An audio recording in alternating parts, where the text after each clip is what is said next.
नमस्कार. गोदागिरी फार्ममध्ये आपलं स्वागत.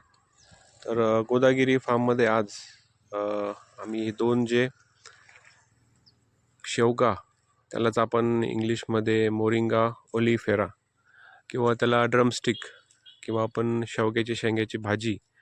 तर हा जो वृक्ष आहे, या वृक्षाची पानं आम्ही आज गोळा करतोय.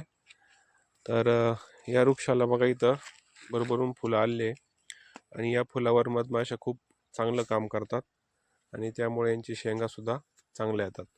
तर आपण आता काय करतोय आज की या शेवग्याचे जे पानं आहेत ते पानं आपण तोडतोय आणि आपल्या पिशवीमध्ये भरतोय.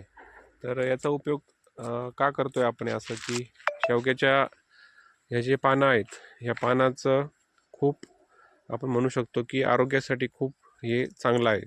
म्हणून आपण हे पानं तोडून ते सावलीमध्ये वाळून त्याची पावडर करून आपण ती पॅकिंग करणार आहे. तर या शेवग्याचं एवढं महत्त्व काय आहे, याला सध्या याला सुपरफूड म्हणून नाव दिलं गेलं आहे.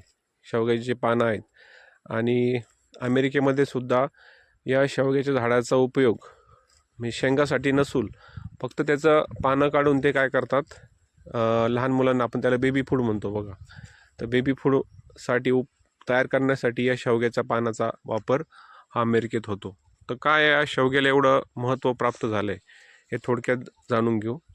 तर शेवग्याची पानं आयुर्वेद जो आपला आहे त्याच्यावर सुद्धा सांगितलं आहे की शेवग्याची पानं आहे हे आपलं रक्त शुद्ध करतात. तसंच शेवग्याच्या पानातलं काही तत्त्व हे आपल्या शरीरातलं कोलेस्ट्रॉल जे आहे ते कमी करण्याचं काम करतात. जी फॅट आहे ती फॅटसुद्धा कमी करण्याचं काम करतात. आणि शेवग्याच्या या पानांमध्ये उच्च प्रतीचे असे अँटीऑक्सिडंट असतात. त्यामुळे आपले आजार होणे किंवा आपली इम्युन सिस्टीम, आपली प्रतिकारशक्तीसुद्धा वाढण्यात त्याचा खूप फायदा होतो. तसंच शेवग्याच्या शेंगा हा जो पाला आहे, आपण नियमित सेवन केलं ती आपली कांती किंवा आपण स्किन म्हणतो तीसुद्धा फार चांगल्या प्रकारे सुधारते. तर असा हा बहुगुणी पाला आणि त्याची पावडर ही कशी खायची हा मोठा प्रश्न असतो. तर आपण हा पाला सकाळी उठल्यानंतर अनाशेपोटी आपण एक कोमट पाणी थोडं करायचं ग्लासमध्ये आणि या कोमट पाण्यामध्ये आपण अर्धा चमचा शेवग्याची पावडर टाकायची. त्यानंतर लिंबू टाकायचं आणि मध, हे 3 मिक्सचर आपण ढवळून घ्यायचे आणि ते पाणी आपण शांतपणे सकाळी अनाशेपोटी प्यायचं आहे. आणि त्यानंतर अर्धा तास आपण काही खायचं नाही. त्यामुळं पूर्ण हे शेवग्याचे तत्त्व असेल, मधाचे तत्त्व असेल, लिंबाचे असतील आणि कोमट पाण्यामुळं पूर्ण आपल्या बॉडीचं रक्त किंवा पूर्ण रक्त शुद्ध होतं आणि सकाळ सकाळ आपली जी आहे की एक चांगलं पेय आपल्या शरीरात जातं आणि त्यामुळं आपल्याला खूप चांगले बेनिफिट होतात.